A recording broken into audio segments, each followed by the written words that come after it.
But this is normal in Vietnam, I found. Everybody has the ending sound problem.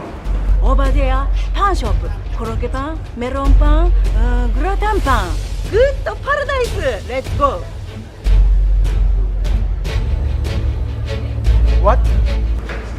And this is because you don't have them. It's a bit like Japanese, right? Like, for example, in Japanese, you can't say name.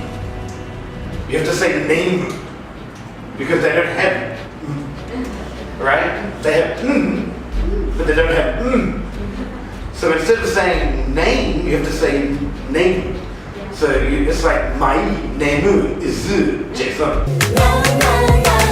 マクドナルドグーグルトイレとキットカットディズニーランドタクシーがホテルセブンイレブンミルクバスビールスターバックス Right? So it's these ending sounds.